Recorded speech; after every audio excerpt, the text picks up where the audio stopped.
There is no right way to grieve, and mourning a loss is never a linear process from one emotion to the next, one level of intensity to the next.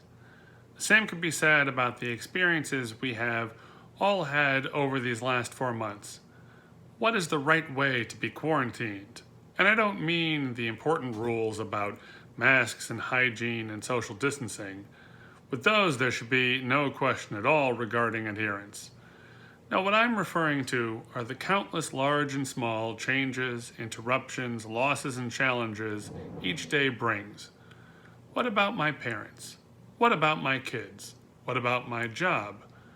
I've yet to encounter someone with no regrets about the choices they've had to make, the consequences they've had to deal with during the pandemic.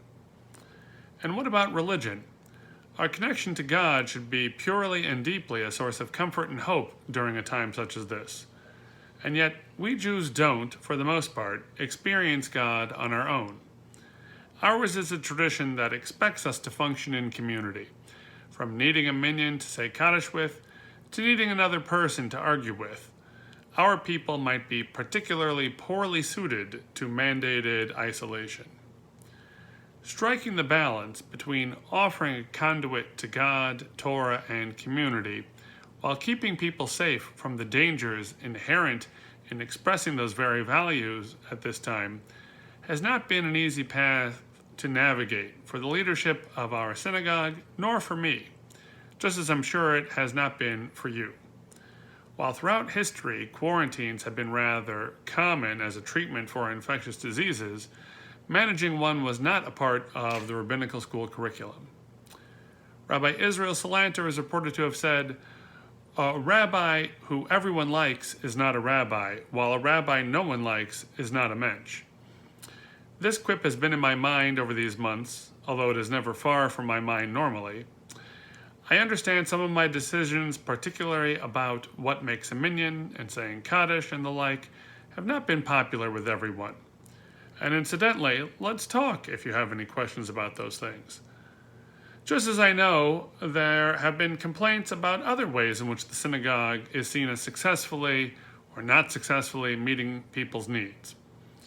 The fact that such comments and criticisms are more on point at this time than they usually are, that we are all faced with making choices where it always seems to feel like we lose one important thing just as we're trying to save another, makes me think of a different and even more powerful and meaningful saying from our tradition.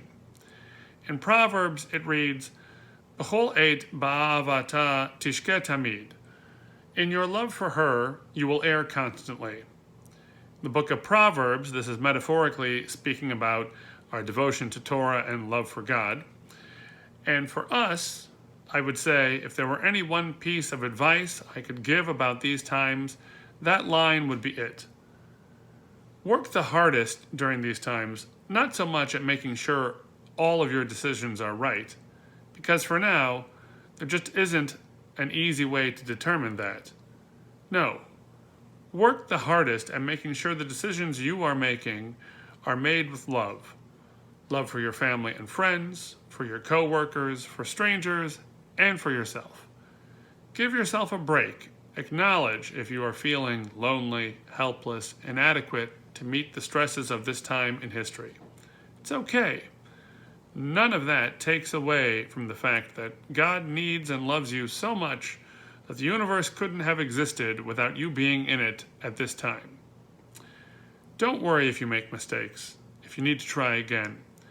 If doing this one thing to be healthy means some other thing must be sacrificed. The Torah's primary narrative is that of the Exodus from Egypt, a lifetime journey on which there are many stops and setbacks along the way. This is to teach us that our lives are exactly the same. That's just how humans are.